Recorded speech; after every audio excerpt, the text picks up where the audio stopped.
Assalamualaikum warahmatullahi wabarakatuh. Perkenalkan, nama saya Mita Rahman. Saya adalah peserta Latsar CPNS Angkatan 42 dari pemerintah Kabupaten Pangandaran. Untuk memenuhi tugas self-activity hari ini, saya akan merisum materi terkait manajemen ASN. Pegawai ASN memiliki peran sebagai perencana, pelaksana, dan pengawas penyelenggaraan tugas umum pemerintahan dan pembangunan nasional melalui pelaksanaan kebijakan dan pelayanan publik yang profesional, bebas dari intervensi politik, serta bersih dari praktik korupsi, kolusi, dan nepotisme. Untuk dapat menjalankan perannya dengan baik, pegawai ASN memiliki fungsi yang pertama sebagai pelaksana kebijakan publik, yang kedua sebagai pelayan publik, dan yang ketiga sebagai perekat dan pemersatu bangsa.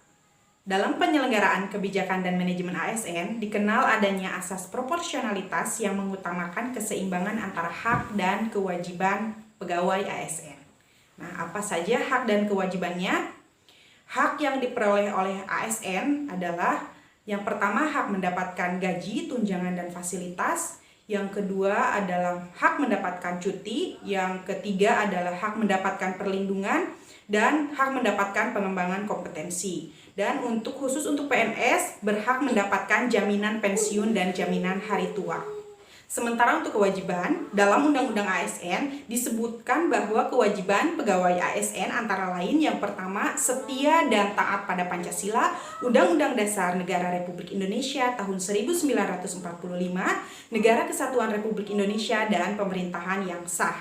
Yang kedua, menjaga persatuan dan kesatuan bangsa. Yang ketiga, melaksanakan kebijakan yang dirumuskan pejabat pemerintah yang berwenang. Yang keempat, menaati ketentuan peraturan perundang-undangan. Yang kelima, melaksanakan tugas kedinasan dengan penuh pengabdian, kejujuran, kesadaran, dan tanggung jawab.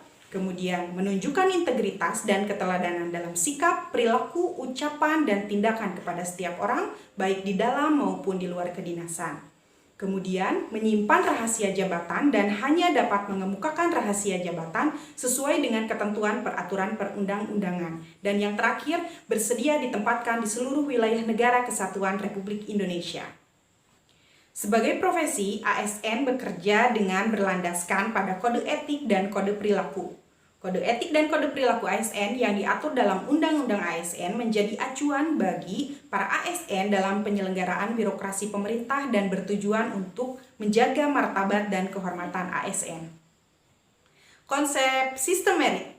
Penerapan sistem merit dalam pengelolaan ASN mendukung pencapaian tujuan dan sasaran organisasi serta memberikan ruang bagi transparansi, akuntabilitas, objektivitas, dan keadilan. Beberapa langkah nyata dapat dilakukan untuk menerapkan sistem ini, baik dari sisi perencanaan kebutuhan yang berupa transparansi dan jangkauan informasi kepada masyarakat maupun jaminan objektivitas dalam pelaksanaan seleksi. Jaminan sistem merit pada semua aspek pengelolaan pegawai akan menciptakan lingkungan yang kondusif untuk pembelajaran dan kinerja. Pegawai diberikan penghargaan dan pengakuan atas kinerjanya yang tinggi. Di sisi lain, bad performers mengetahui kelemahannya untuk kemudian dibantu oleh organisasi untuk meningkatkan kinerja. Itulah resume saya terkait manajemen ASN. Terima kasih, sekian. Wassalamualaikum warahmatullahi wabarakatuh.